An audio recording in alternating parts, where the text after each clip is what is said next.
the concept of dravya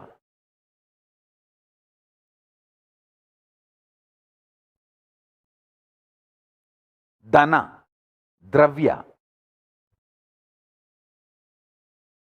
in Hinduism is clearly defined in Amarakosha. For Brahmanas, what is dana? Wealth.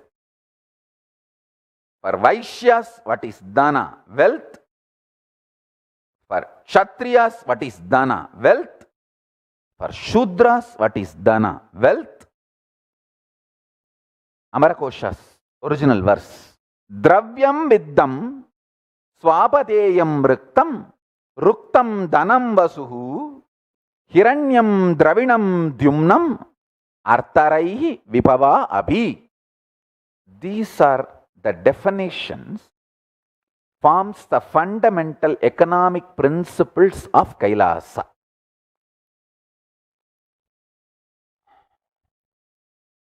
Synonyms of the word dana: dravyam, material; vittam, currency, goods, which is goods battered also is considered as currency.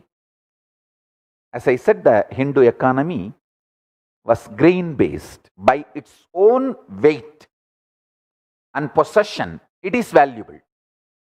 It does not need any central regulatory body to declare that this paper has this much of value. No.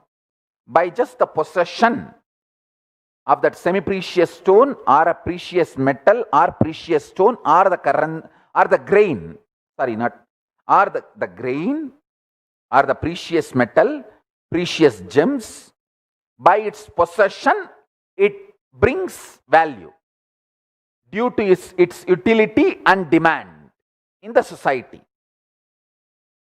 So that is vittam. Swapateyam, owned, earned property. Riktam, inherited property.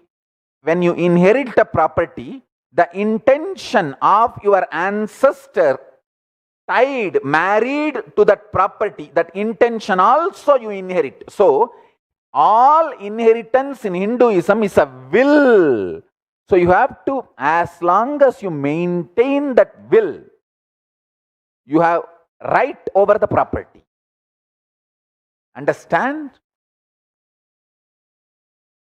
Whatever you inherit from the ancestors, you have to maintain their will.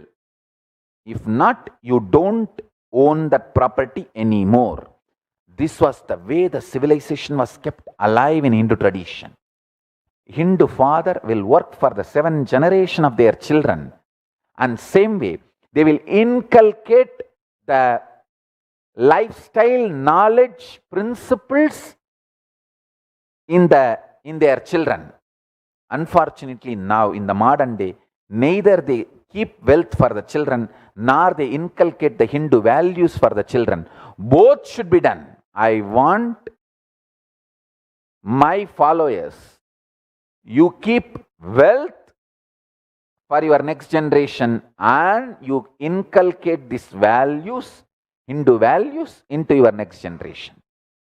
And the next generation also respects the riktam, inherited property, and the will of your ancestors, both. Ruktam, possessing and enjoying it, expanding it. Dhanam, money. Vasu, land. Hiranyam, gold. Dravinam, movable properties, which is useful. Dyumnam, power and strength.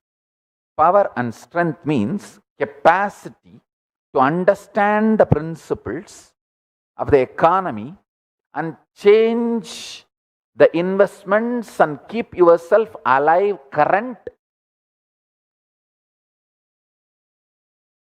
and your currency current. Artha, the business concerns and work. Rai, riches. They should pronounce as Rai, riches, Vibhava, magnanimity, omnipresence, and power. Understanding the omnipresence and capabilities of Dhanam and keeping your magnanimity to keep the omnipresence alive all over the world. For example, if you honor your commitments only, they will honor their commitments. That is what is magnanimity. So, Kavi Kalpadruma gives the synonym of Dhanam as Dhanyam, means the grain-based economy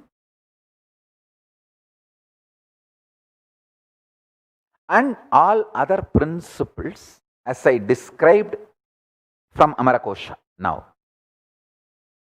These are going to be forming the fundamental principles for Hindu economic policies and strategies. Hindu will is absolutely different from the will legal paper used today for establishing inheritance. Understand?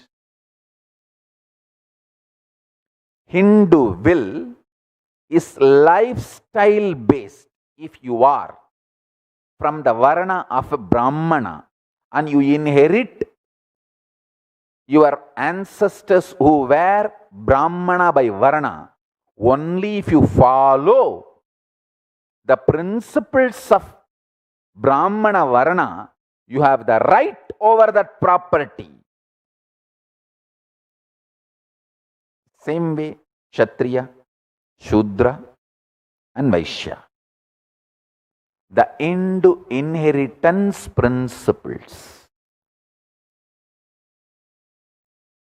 Actually, I tell you, it is so juicy and delicious even to understand the Arthashastra and Hindu economic principles. Wow! What a brilliant ancestors we had.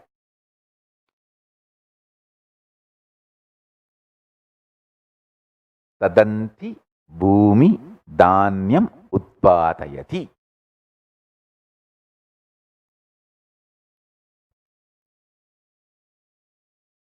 Dhana is the earth that bears the fruits and seeds and that produces grains.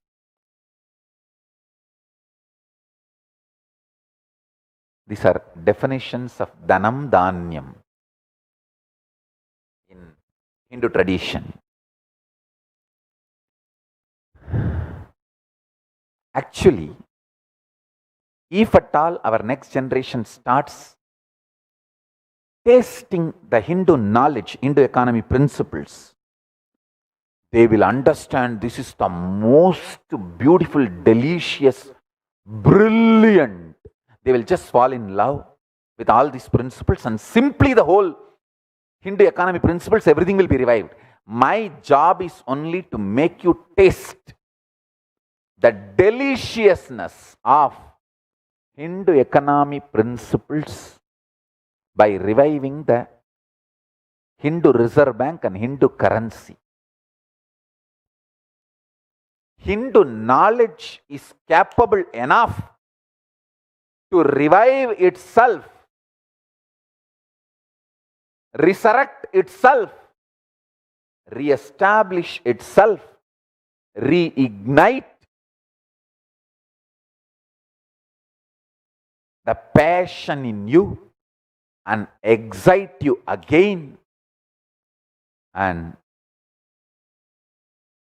just if I share the knowledge and educate you, that's enough. That's all I am trying to do.